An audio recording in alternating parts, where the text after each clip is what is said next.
big part of the tournament. The VIII, Gragas, Fizz, I think that's a really well-rounded ban phase for HKA. It targets out 228, takes away his strong champions, but it also prevents GodKwai from getting his VIII, a champion that, while we haven't seen it, there's a good reason for that.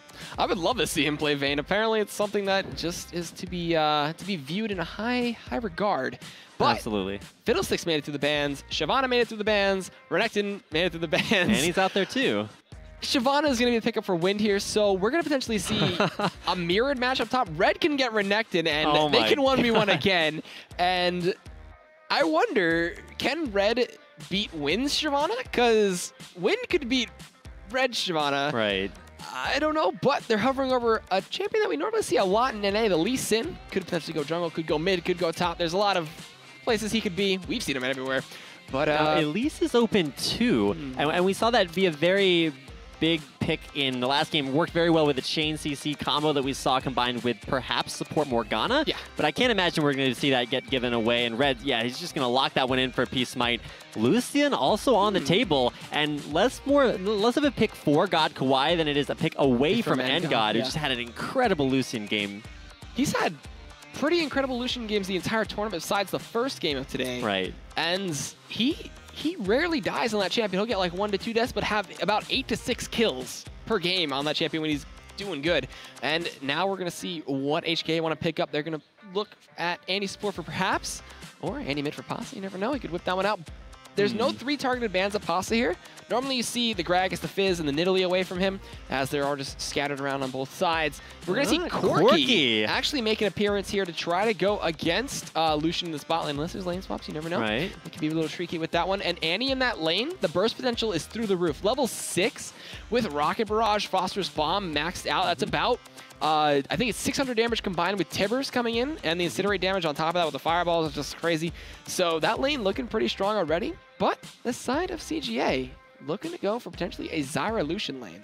All right, so the Lucian lane, if you want to look at it that way. I don't know. I'm going to go with Doa on this one. I think he was the one that talked about that being some sort of a medicated cream. I'm not sure exactly, but is that going to be what's going to fix that bottom lane for CGA? I like it, but we haven't really seen a Zyra very much, and kind of has the Sona syndrome, where you start the game with about the same HP as a ward, and you tend to explode, especially against big burst lanes like Annie and Corki, a champion that we haven't seen a lot recently, but does have a lot of burst to offer in that combo with Annie.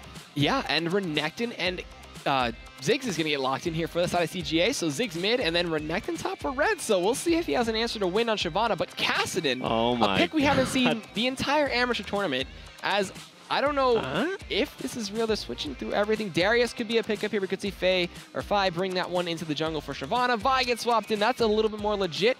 And they were talking and poking fun on the side of the chat, saying that, you know, PaSa's faker, 228's faker. They're all just making fun of each other. And if they whip the Blanc out, the Blanc out, we could potentially see some faker-esque plays. So for this game, it's 228's turn to try the Ziggs, and we'll see if he goes the same build that PaSa did and just opts for a lot of mana regen, a lot of wave clear early on, because while PaSa was doing that, 228 was making plays. Yes. So if 228's going to try that on for size, PaSa is going to have to be the one roaming around the map, and we actually talked about this before. There you go, it's the lock-in, the LeBlanc-in, as it were.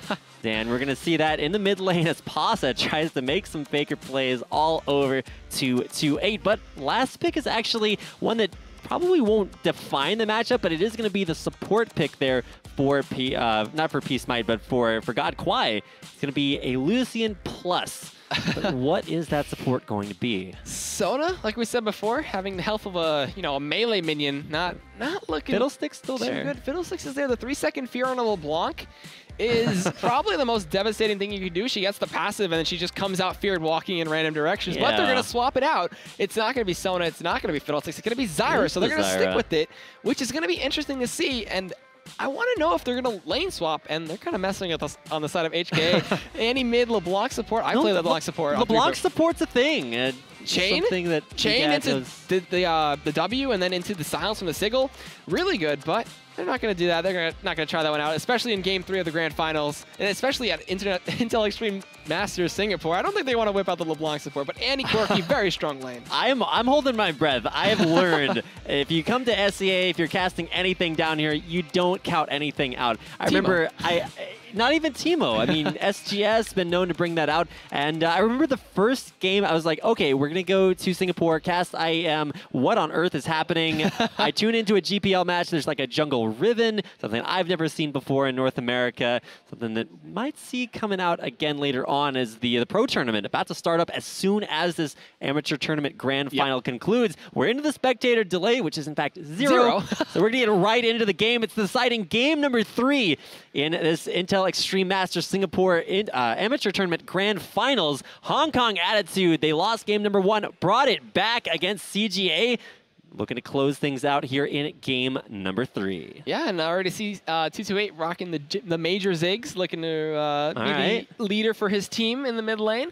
And going to be very interesting. Zyra not going for Ignite, forgoing that one, and going for Exhaust. So mainly looking to stop kind of Corki / Shyvana. It can work on Vi a little bit and pretty well, but it's not going to do much against Annie LeBlanc, because when LeBlanc comes in, if she has the DFG, you're going to get one shot. You're not going to have a good time. You're going to get bursted out or one shot potentially. But we're on the Rift. We're ready to go. And he's charging up a stun. They're grabbing wards and looking to either go on the offensive or go on the very defensive, because we haven't seen too much jungle invade into First Bloods.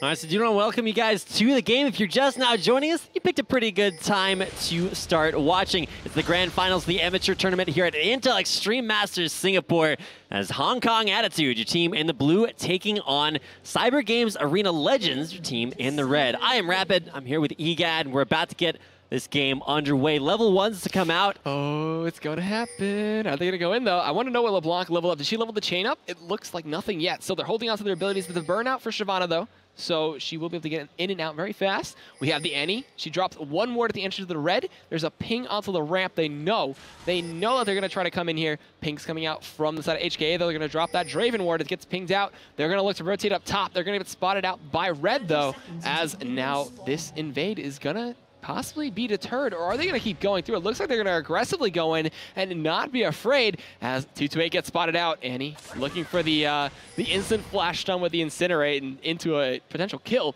but they get the red wards. They're going to play this aggressive, and I think that's going to be a red steal, but PeehSmite could do the same. Now, if he does go for that red buff steal, he will be scouted out by those Draven wards, so nice to see those coming out today, and it will be a red steal here for Fi.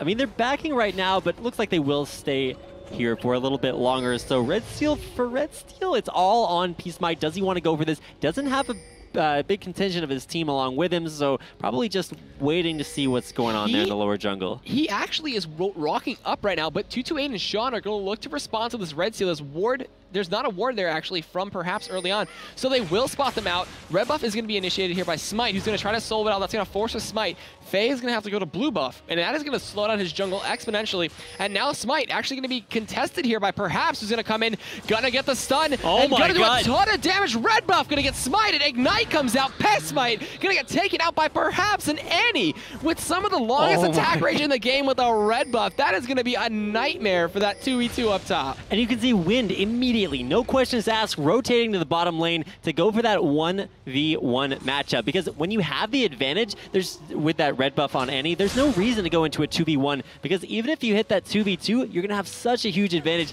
625 auto attack range.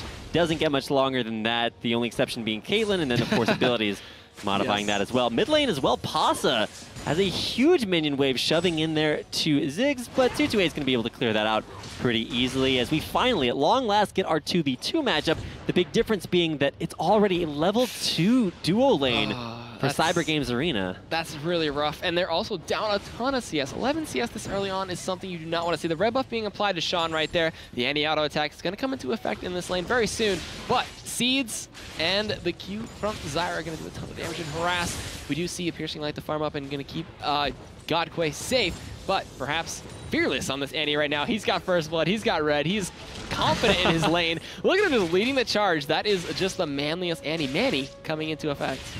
I'm not going to think about that one for too long. Perhaps continuing to push out there. Yeah, just going completely man mode, pushing that out. Knows that with red buffed auto attacks, it's going to take a little bit longer to catch in onto her, as well as long as she dodges those grasping roots from Cyrus, should be safe for then. I'm kind of interested to see whether or not we just see a completely passive side lane experience like we have in lot of games before. It looks like, I don't know, Fai is going to disagree with you there, coming in behind Red, who does have Slice and Dice there. There's the burnout coming in. Ignite gets dropped. The Vault Breaker does not knock up, and that's going to be in that fight. He just slices and dices, and with Ignite being down for Wind, this could be a time for Red to try to fight this one out, especially with PeehSmite coming down. We do have a lot of damage being applied to GodKwai as well as Sean, so they're going to be backing out. The red buff still being applied. PaSa doing a ton of damage, not popping the sickle though, so we'll lose out on that trade just a little bit. But down bot, actually, the kill gets transferred over. PeehSmite comes in. The Spiderling picks up the kill, as that is going to be dead Wind, and PeehSmite going to back out. Both top laners dying, and respectively, it's going to be no kills with the top laners as they're in the bot lanes, respectively, but 1 kill each for the junglers. Yeah, kind of the doldrums down there in the bottom lane for HKA. They will lose their solo laner, but at the same time, you got to look at what they're accomplishing elsewhere on the map. You can see just lane domination from Ngod and perhaps, and Ngod, we've seen his Lucian a lot, but haven't found out what he can do on Corki, with perhaps trying to give him that early red buff, but taking one for himself. It will establish a lot of lane dominance here as they put some damage down on to CGAL's top turret. Yeah, and we do see PeehSmite coming up, probably looking to relieve some pressure of the start and maybe try to pick up a kill. Flash is still available for the side of HKA as well as available for CGA. We will see what they want to do with this one as GodKwai still now actually falling behind in CS. That red buff from perhaps early on just changing that lane quite a lot.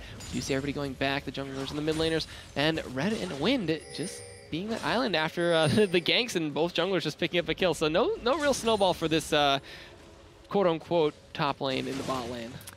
Yeah, it's just going to be, it's fairly safe, fairly close. Did see deaths for both side laners, really just making their junglers stronger. So we'll have to see where that strength goes, and it looks like it's up into the top lane for PeehSmite, who's waiting there in the brush. But now you can see Ngod and perhaps they're actually playing this very, very passively. I really like that decision. It's not that they necessarily know that it's coming, but hey, when you have an advantage and when you're over pushed to the turret, it's always going to be a little bit rough to stay there without getting ganked. Oh yeah, and the ward coverage coming in from the side of HKA, phenomenal. They know that no wards have been dropped by Sean as they've been pushed underneath the turret. He's out of wards as well, and this is looking to be like a sign of a 3v3 early on. The root connects on it perhaps. He tries to bait this one out. He flashes away with the cocoon. Gets a 2-man stun on the Sean. Venomous Blade comes in. Sean is going to get blown up right there. One more auto attack. Flash from Ngod gets the kill. He barriers the turret hit. PeehSmite's going to be their next target. He's going to repel away. Can anything else come out of this one? Ngod gets the kill. But PeehSmite coming back in with the neurotoxin. The cocoon almost connects. And the piercing light and the flash from GodKwai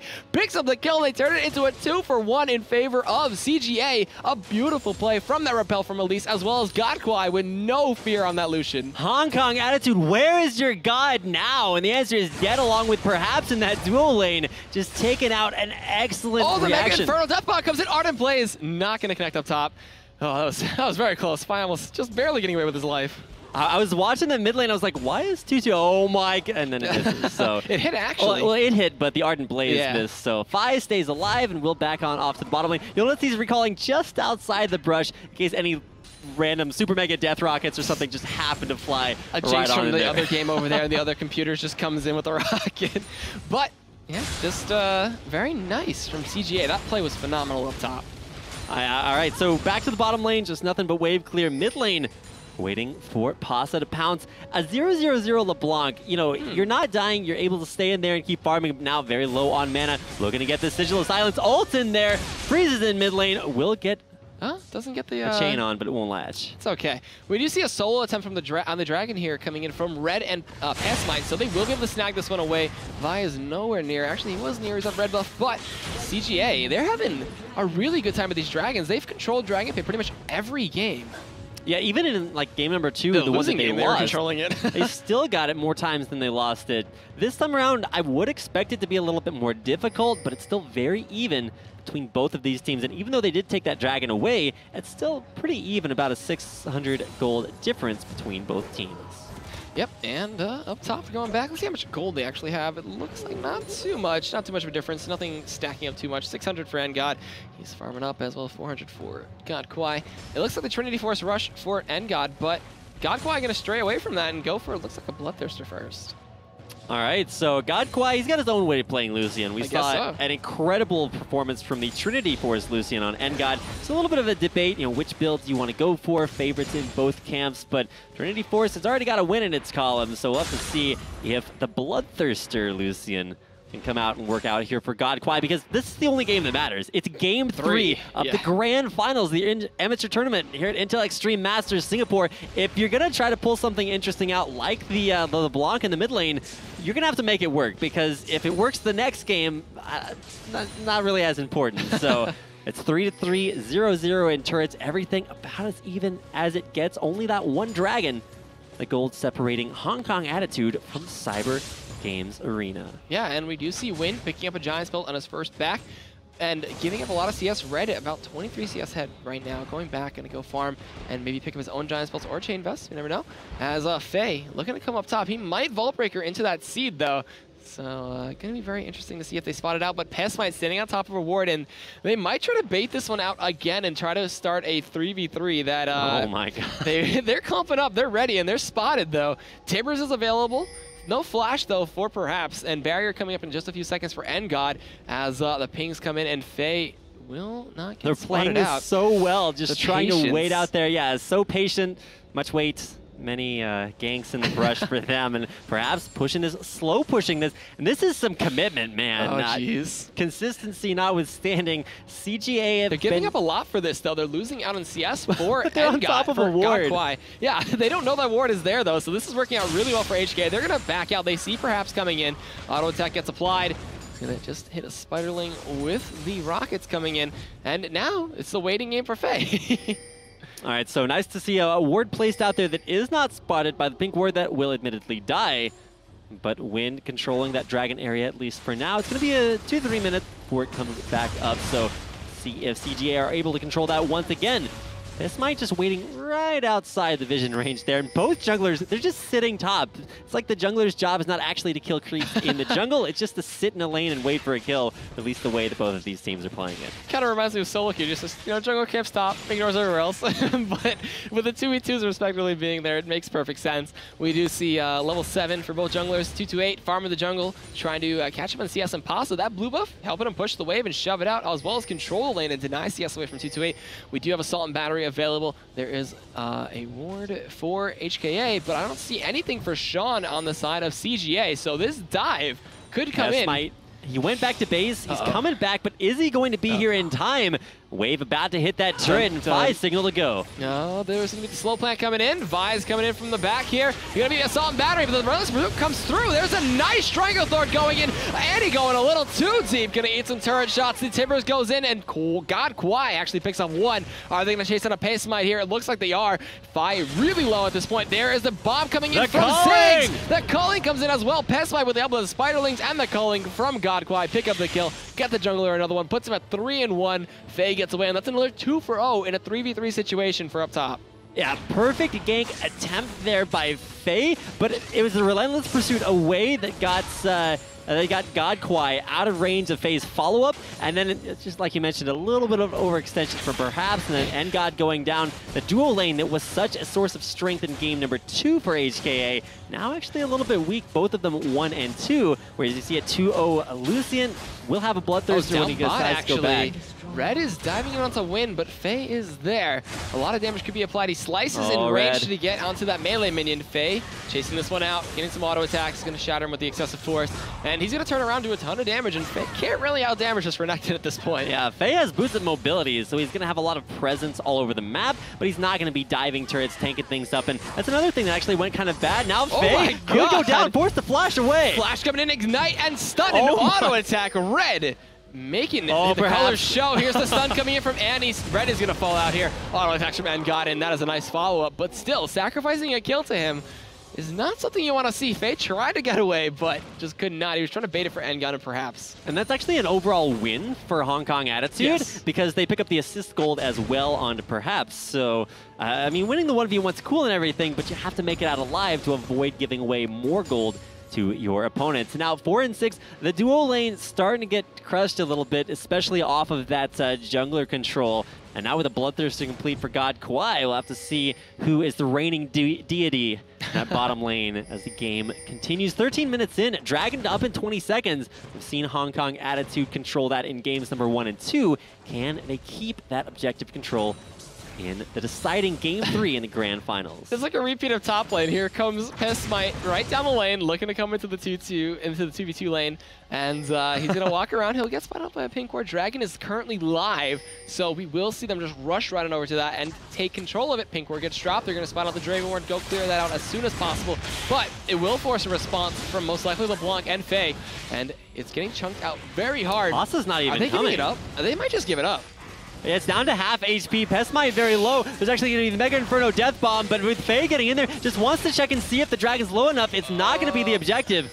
They're chasing this one down. Perhaps has Tibbers, has a stun ready. Can he get anything out of this one? Oh, perhaps. PeehSmite going to be the target for this as he repels to the assault. The culling! The culling in 2-2-8 with a ton of damage. PeehSmite gets blown up by PaSa though. Here comes Wind in the back. Dragon to send a Valkyrie away from Ngod. Perhaps getting chunked out with Ngod. They're forced to back out. PaSa coming in, a flash and a bouncing bomb from 2-2-8, but it's not enough. Here comes Red as well as the root now connected from Sean. PaSa's going to flash away. Red is going to chase down this one with the Dominus active. Can he get anything else with this one? He slices, gets stunned underneath turret. The signal and the silence comes in. The chain is going to slow him out. A ton of damage being applied. He gets 2-chained as now Red 1v4ing but not getting a kill. HKA Ngod turns it around. They just went 2 for none and baiting Ngod with perhaps. That was just really good kiting. Just perfect play there by PaSa. A lot of LeBlancs will just think to themselves, okay, what is my maximum damage combo here? But in that situation, it was actually PaSa's 2 chains in that bottom lane that did wind up locking down Red for just way too long.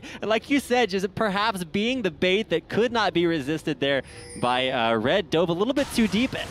Now CGA are going to have a pretty decent time at taking this Dragon away, but at what cost? Looks like at the cost of nothing. The root connects onto Wind. He'll back right on out. They'll get the timer at least. And that's going to be the second Dragon of the game going over to CGA despite that rough fight.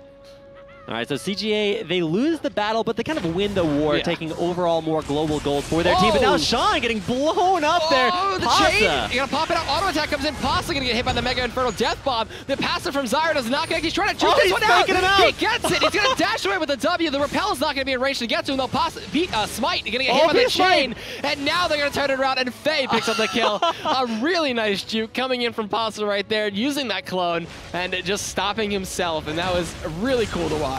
Yeah, at that point you got to kind of turn around, and I see Select over there, and if you throw out the PaSa, the "What's up, son," that's exactly what I imagine PaSa must have done in that situation. Because over and over again, at least in the last 2 situations, we've seen CGA barely about to get kills. They overextend for them, can't close the deal, and it's just HKA laughing all the way to the bank with that one, picking up a nice kill. PaSa survives, and now, like you mentioned, Death by a Grasp is complete. It's been completed. That's what helped pick up the kill on Sean through the exhaust, which really did nothing. It's just delayed the auto attack. Yeah, like it's just up in 60 seconds. It's so strong, and we're gonna see a rinse and repeat motion trying to take out the supports. Is he level 12 in that mid lane against a level 7 Zyra? So he's gonna have a fun time with that DFG, but down bot, still the push is commencing. They're trying to push down this tier 1 turret. They're still behind in a turret on the side of HKA. It's just a 1-0 turret lead, and that could be, you know, even up at any time. We do see PaSa. an attempt at a lot of damage on a 2-8, but does not get the extra signal of silence. The chain doesn't connect either, so just disengages, keeps it safe. And with PeehSmite around the corner, he wants to play this a little bit more safe. You know, there's sometimes that missing your combo is a good thing. PeehSmite was right there in the wings. If LeBlanc had committed, PaSa, I don't know, would have been dicey. See if he was going to get taken out there by the counter gank from PeehSmite. So now looking to make a play up top lane. Won't have Deathfire Grasp for this one, but will have that sigil back off of cooldown. Bottom lane, where the pressure is going to be exerted. PeehSmite, man, he knows he can do a couple of different things. He can gank bottom, he can gank top, and he can kind of follow GodKwai wherever he decides to go. That's kind of what he's been doing. He's like, all right, GodKwai, we believe 2-0-3, it's been effective, but how effective do you need to be? They took Ngod out of the game, but he just claws his way back. There's the Trinity Force. And for him. If you look at Wind right now, he's kind of dirty farming between the tier 1 and the tier 2 up top because Red can't do anything to him. So he will just give it up. The Spirit Visage coming in from Red is helping him sustain through most of that wave. So they're just going to be dirty farming with each other, just proxying the waves. And Wind can give up this wave and go back to base and farm as he has a completed Sunfire Cape as well as a 800 gold left to spend. So maybe a boots, but Vamp Scepter. So going for the Blade of the Rune King and giving up those boots. And now this is the Shyvana build that Red did in the last game that actually lost him that game, but now Faye, oh, he's going to get away. He's good, he's fine. All right, crisis averted. All right, I don't know what to say because it seems like a lot of these teamfights kind of materialize out of nothing. Sometimes it's a little bit of an overextension off of a dive. Sometimes it's just an I think I can kill you, but I really can't, and then capitalization by the follow-up from the rest of the team. Bottom lane's Ngod and perhaps off of the level 1 red buff for perhaps. I thought that was going to be a lane that you just kind of picked to win, but off of a great presence by PeehSmite. Done a lot for GodKwai, helping him turn that around. Mid lane, Megan. 228 getting dove right there. The chain connects. Faye is going to hit the last hit of the turret. That's going to be a 1-for-1 and a 2v1 dive. And almost getting out of there. Red is going to join back up top. Going to look to go on to Wind here. He's going to call the meek, slice the dice, get to the stun. Wind is going to eat one more turret shot, but a dive down bot actually going out to GodKwai. The Timbers coming in and picking up the kill with perhaps as they're trading back up top still at Island. Going back and forth. The tier 1 in the bot lane should go down with Ngod's persistent damage coming in, but perhaps very low. PeehSmite looking to come in and try to smite that Annie. As he drops the Neurotoxin, Spider Lane comes in. Wind is trading up top with Red. We do see the repel forced out down bot. PeehSmite being forced back down there. Ngod doesn't care. He's like 3 champions at no problems, and especially with LeBlanc about to come down, decides to go back into that top lane. It's Wind and Red playing the run at you game. It's like, I'm gonna run at you now. No, I'm gonna run, and it's about as ridiculous as that sounds. Kind of, but with death in mind. It's like extreme tag. I don't know if that's really gonna result in a verdict anytime soon. As they're both just auto-attacking, running away, running back and forth. But either way, mid turret does go down, pushed out there by PaSa, who's going to take away a blue buff as well. Allow him to stick out there in the map. But especially if you check out the gold count on LeBlanc, she's got 1,600 gold in her inventory. That's another needlessly large rod. That's a lot of damage that she's not going to go back to base for. Gonna look for a nice pick here. They get pinged out by the ward, though. Red is going to walk in. We see 228 kiting just a little bit, hits the bouncing bomb onto PaSa. We do see an Oracle's onto the jungler in Faye, so helping out to support a little bit there. And dive in the bot lane. There's a flash cocoon out to perhaps the root comes in as well. Auto attacks and wow, the culling picking up the kill from GodKwai out of perhaps. So really good coordination and a really well-timed dive from CGA. Now they're going to try to snag their second tier 1 of the game and even up the turrets as we do see it go down. GodKwai gets the last hit for that. We'll be looking to back out while HKA wins. Oh, 228! Oh, he's going to charge this one. The blue up comes out. He doesn't connect the chain. The auto attack picks up the last kill. I mean, the last hit and kills him as he blows up in the air and going to respawn in that base in the next few seconds. But double buff. Actually, no, just 1 buff. Transfer over to PaSa. Single buff, but also another kill there going PaSa's way. And just 4-0. That's less like individual mechanical skill and just knowing the map. He knew that the timer for blue buff, he's like, all right, Ziggs is going to go over there. I'm going to meet him there and give him a little bit of a bet on to PaSa. Everything going his way. 4-0-2. Had a little bit of a slow start. Yeah. But turned to 0-0-0 into 4-0-2. Oh, Ngod actually was forced to flash quickly away for something down bot. But we do see GodKwai and Sean exerting their pressure, keeping Ngod down, keeping him back in a 1v2 situation. But up top, Ngod, Red and Wind just going back and forth, trading for those golems. This is League of Legends right here, Egad. This is the pinnacle of competitive League. All right, so all that notwithstanding, probably something better to focus on is going to be that dragon. Because with that kill picked up earlier on, HKA in a pretty good position to take it down. The culling comes out, perhaps going to eat a little bit of damage. The culling doesn't connect too much there. They clear out a ward. They're trying to. PaSa actually picks up a kill, goes unstoppable, takes out PeehSmite, but falls down to 228. Well, now this red buff is going to be a big point for our fight, perhaps. Has the stun ready. And not going to find anything. And it looks like they're going to try to 3-man this dragon without a smite. So steal potential for both sides. But Faye, with the smite, has a much greater advantage at taking down this one. He's going to walk in, bouncing bomb to zone, and a smart play from CGA to disengage from this one and wait for PeehSmite to be back up. Perhaps is in a little bit of danger. Sean might have been able to catch him out there. All right, actually, he's going to walk in. He's going to get Timbers on a 228. Perhaps he's getting chunked out, though. The Mega Inferno Death Bomb doesn't connect, but GodKwai having no problem taking him out. Faye with Vault Breaker charged up, not looking for anything else from that. And that is going to be a nice, simple kill, taking down perhaps who could have gotten out. He could have gotten out of there, but he just stayed and waited for some help from Ngod, but they couldn't do it. Well, he tried to turn that around with the Timbers, and it was a nice sort of bait. He's like, all right, you guys think you're going to get me, and then I'm going to turn around. But Ngod just a little bit out of range and really didn't want to jump straight into so much burst damage. Up top, though, the trading with Ultimate's Dominance and Dragon's Descent both pop, slicing and dicing his way through. Going to pop the Ghost from the side of Window, so he's trying to run away. Ignite is available, and Flash is available for Red, but he decides to just be content with Ghost being gone from Wind, as well as that Dragon's Descent. So he'll walk his way back home, maybe pick up a Wolf Camp on the way there. And this Dragon, still a big point for a fight. And that's actually a kind of a turning point, because while CGA in every single game of the series has taken mostly uncontested dragons, now it's actually Hong Kong Attitude who, though they lost perhaps, were able to push CGA off of that objective. So could be a little bit of a realization from CGA, hey, we don't necessarily want to go for that. They wound up trading away the jungler from mid laner earlier on. PaSa able to keep getting kills, but that signaled a little bit of weakness as he did die there in that last attempt. But hey, 5-1-2 death cap, as well as a Deathfire grasp. A lot of death going on in the itemization there for PaSa. Yeah, and someone who's not having too many deaths on his side is PaSa with LeBlanc. 5-1-2, looking really strong, but GodKwai still. Trinity Force Bloodthirster completed, looking really strong. They're trying to 4-man this dragon, 5-man this dragon actually, as Red leaves the island and joins the team. And they're going to look to get this one as fast as possible. Faye waiting on the side. Can he come with the smite? It looks like no, as PeehSmite, excuse me. Puman coming across my mind right there. But the culling being used as the assault battery goes in onto Faye, onto GodKwai. But Sean is going to be initiated on by Faye as he's now in the middle of the team. Wind coming in the back. Red picks up perhaps. They're trying to kite this one out. Faye is going to be soon to follow as PeehSmite going to rappel over the wall. Gets it, but a vault breaker through the wall keeps him safe. Oh, Sean. And, Sean going to come in. Can Faye actually pick this one up? Drops the Q. Does not drop a plant with it though. They're playing the waiting game. Who can do it? Vault breaker comes in and he's going to actually get the kill. Ardent Blaze comes in. The relentless pursuit doesn't go through the wall though. The passive from Zyra. Can he pick up the kill? Is he going to suicide to the turret? It looks like he is going to fall to the minions and give the kill over to Sean. I would have given the kill over to not Sean. He gives it over to GodKwai. I would have given it over to Sean. Yeah, or even just try to make it out of there. There was no follow-up. If he had just run straight down, he would have given a nice high five to Ngod and made it out alive, but fortunately not able to escape from that. Down mid, though. They're pushing a tier 2. The Dragon Descent comes in. Here comes PaSa in the back. Cannot connect the chain. Just backs right on out with the second activation of the W. PaSa's, not PaSa, Wind is chasing down on the 228, but the minefield comes in. He is getting kited like a fiend. 228 gets out. PaSa is coming in. The Mega Inferno Death Bond goes in onto perhaps Red flashes on the wall, but PaSa blowing up 228 in that whole exchange. Gets the passive pop. Stun comes in from perhaps slowing Red down just a little bit. The blue buff is going to possibly go over to PaSa here, and we're going to see that one go over. There we go. They trade 1 for none, and they actually defend the tier 2 turret.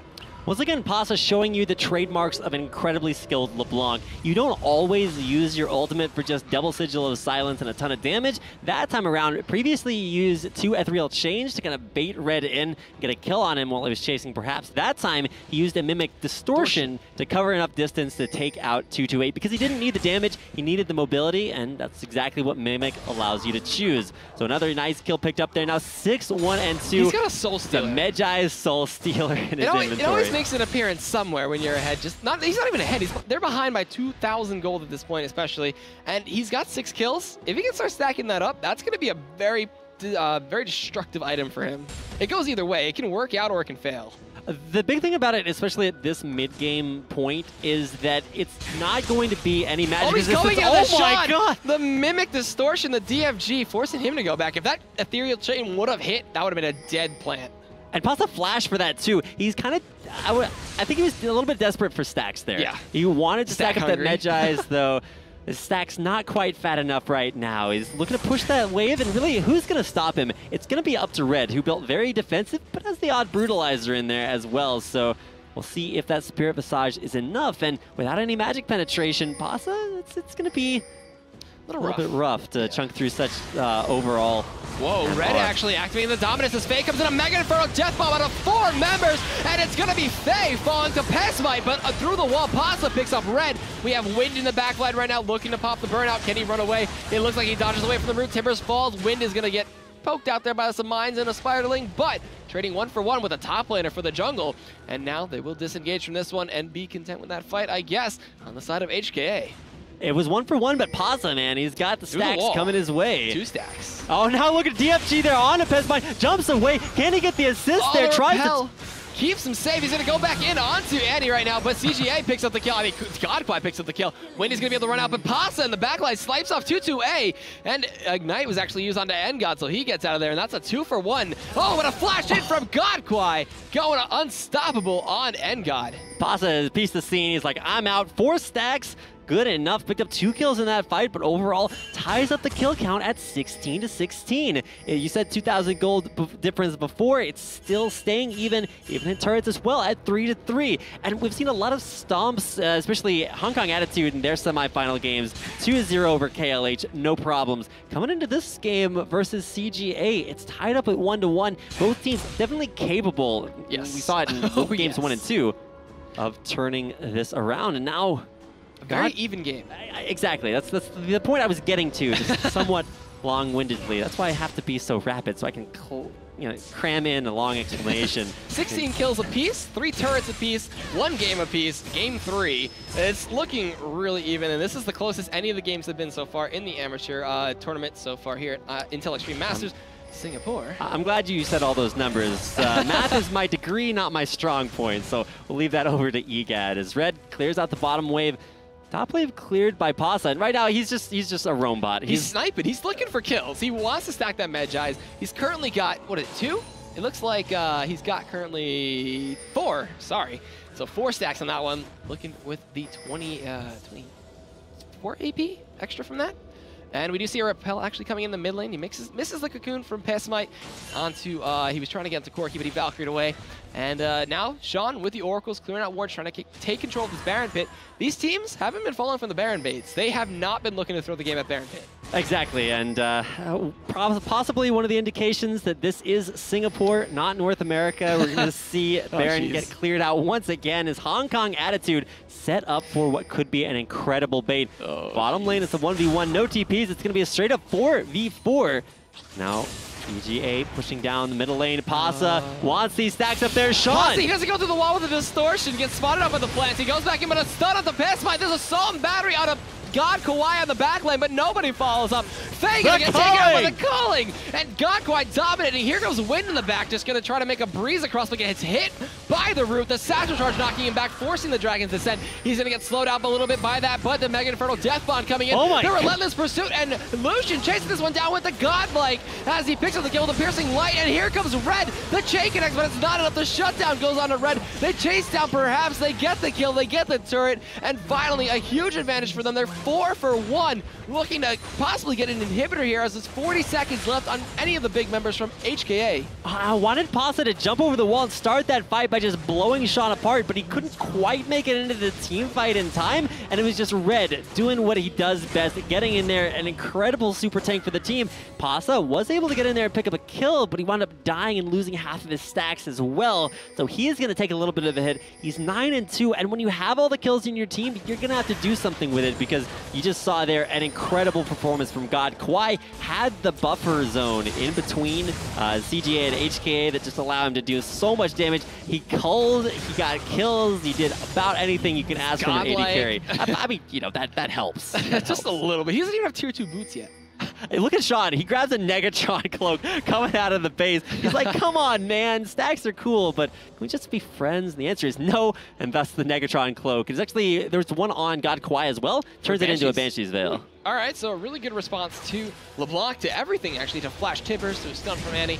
So we'll see if that comes into effect. And now, as Oracles for Sean picked up and refreshed, going to clear out what he can. He can't extend past the river into that Baron Pit as the pink wards galore for perhaps on the side of HKA. So they still have a dominating control over this Baron Pit for HKA. Now, game number 2, perhaps the support Morgana was just so clutch at comboing that CC in there with Faye. We haven't really seen that synergy in this game. I mean, there is 7 deaths on perhaps, so he's been trying to get in there, trying to make the same sort of initiation plays, but it just hasn't worked out so well as it did in the second game of this series. And for Sean, he's 0-3, but he has 10 assists. Not really getting in there, but it's the counter engage. Every single time HKA think that they have a pick, it's just Stranglethorns, it's Grasping Roots, it's so much lockdown. HKA have yet to find an answer. Zyra is actually a really good answer to initiation from Annie from LeBlanc as well. You just drop the Stranglethorn like you said before, you just run away and just root and kite as much as possible and leave as much space for Lucian open. I'm wondering if HKA have the plan of trying to close the distance on GodKwai and just sicking PaSa and Faye on top of him and maybe Wind ghosting in with the Dragon's Descent. Could be possible, we'll see. But Baron getting cleared out here, 2-2A with that blue buff gonna zone a little bit, drop the mines, drop the bouncing bombs, they can try to bait this out. There's going to be a ward clear in from Sean, and now they're going to try to blind HKA and suffocate them from the vision, but perhaps could be a bait, not a base race, but a decisive push down mid. Perhaps it's down to half health, and now PaSa getting chunked out there. 228, really getting off some pretty big hits that are stopping HKA from going in. Perhaps able to clear out enough ward coverage to, like you said, blind Cyber Games Arena. But I can say... the flank could come in here, but... Oh my God. They're waiting. They're being very patient. They want to see if anybody's going to bite the bait and go for this Baron pit, but they're going to look to scout out the blue and pick up possibly an easy tier 2 turret in the top lane, as there's a huge wave that built up there. Look at the range, he's just beating into that as they are OP. And now the turret gonna fall, and there it goes. GodKwai picking up that turret. That's 6-3 in turrets right now, and they're rotating right on back to Baron, pinging onto that objective. They want to try to secure this one very easily or bait it. HKA are just one step behind. They tried to get in there onto the turret, but just got beat off a little bit by CGA. Took it out first and are now on to the first Baron of the game. Last game, we saw a 23-minute Baron for Hong Kong Attitude. This time around, down to half hit points. Fi trying to get in there. He's trying to come in because he's exhausted. They turn and disengage perfectly. Faye gets taken out by the calling. A two-man stun with the tippers and the incinerate. The Mega Inferno Death Bomb connects. PaSa trying to run away with the close. He jukes it again, but not this time. Actually flashing over the wall with the chain. It's Ngod kiting as much as possible, trying to take down Smite, and it looks like actually LeBlanc did fall somehow to Renekton with the Ignite, and now Renekton is going to chase this one out, try to make it an ace for 2. And with this one, could we see actually CGA end the game? There is 40 seconds left on the timers. 30 on Annie, 20 on Vi. They might actually be able to secure another inhibitor and then maybe rotate back to that Baron, as it looked like Ngod was trying to juke away from somebody in that top rush, but nobody chased him down. Yeah, he was a little bit scared, but that really delays his back. He being alive could have been enough wave clear to at least keep minions off the bottom turret, but with no one there to defend, the free inhibitor, and keep in mind, Baron did not go down. So you can say it's a win because HKA defended Baron, but they lost an inhibitor, which makes it even more difficult to keep that next Baron from going away to Cyber Games Arena. 12-1, GodKwai right now. Another BF sword, still no tier 2 boots. I think HK were hoping that GodKwai would stop it being godlike and forego going legendary, but last team fight kind of said otherwise. It's now an incredible Lucian performance. It's Trinity Force Lucian once again worked out a little bit later on, started with the Bloodthirster, and now it has everything an AD carry could ask for. Even more damage coming off there in a BF sword. Yeah. Like, maybe Mercurials, you never know. That's actually true. Mercurials, I'd love to see that out there. He already has some MR, but he knows that the only possible way that he can die is getting blown up by PaSa. So the more MR that you stack up there, the more it's just going to keep him alive. He has the front line to deal with Ngod that's not going to be able to just 1v1 him. This team fight around Baron could decide this game. I'd give it. Oh, perhaps. Gets hit by that. The culling comes out. The repel as well. Cannot get in. The relentless pursuit comes through. Ardent Blaze auto attacks and a legendary GodKwai needs to change his name to Legendary Legendary Kwai? Legendary. So Kwai? I don't know. Kwai-andary? Kwai-andary. There you go. It's going to be back on to Baron for Cyber Games Arena, down to half hit points, and this time with neither Kwai or Kwai's there. Fi is not there to steal it away, and it's going to be Baron buff at 36.5 minutes. Going over to CGA. Now they will push in onto the mid lane. Inhibitor has respawned, but it's going to be a tough trip back to base for Hong Kong Attitude, who will not only have to keep their mid inhibitor alive, probably not going to happen, but 4v5 for the next 10 seconds. Can they keep CGA from closing out the deciding game? It's the grand finals of Intel Extreme Masters Singapore. It's come down to this 3-game best of 3. CGA with an advantage. I think it's safe to say they have an advantage. Only about 8,000, so I've seen bigger comebacks, but I don't know. CGA, they've shown the potential that they have to just crush games, to come back with huge deficits, but now in the deciding game number 3, can they close this game out against HKA? This could be either the game-changing fight or the game-ending fight, as now Red just charging. He's got the GA, he's got Sunfire, he's a tanky monster. PaSa only really can try to look to assassinate Sean, but Negatron Cloak on him. He's got the Ruby Crystal as well. We're seeing the poke come in from this Ziggs, bouncing bombs everywhere. Lucian Siege potential coming into effect now, and Annie Doesn't have flashes yet, but has the tippers, has the stun.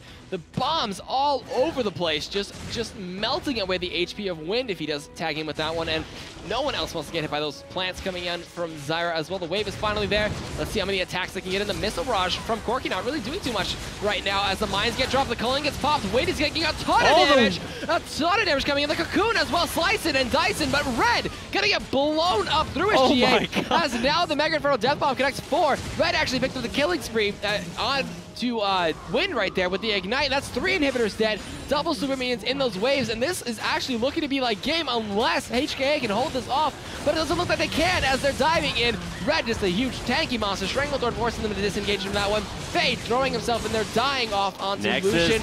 The Nexus goes down. Shutdown actually going on to PaSa in the end, but there they are.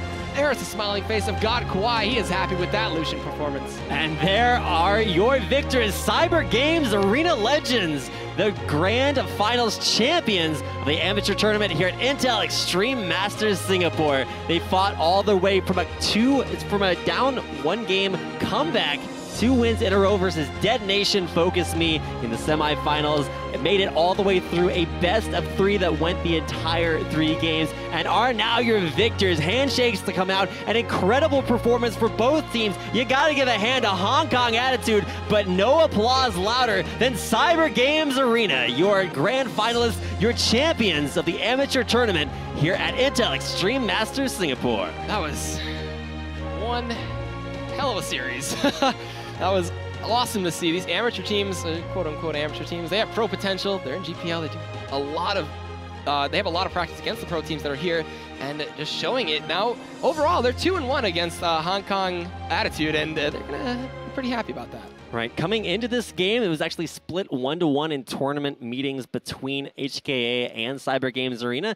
Now a little bit of an advantage there, a 1-game advantage, and a lot of prize money coming their way. Yes. They did win the deciding game 3, so congratulations to our champions. It is going to be Cyber Games Arena Legend, making it all the way through. They had about the most difficult road that you could possibly have in this amateur tournament. They fought 6 games over the course of yesterday and today. Yep.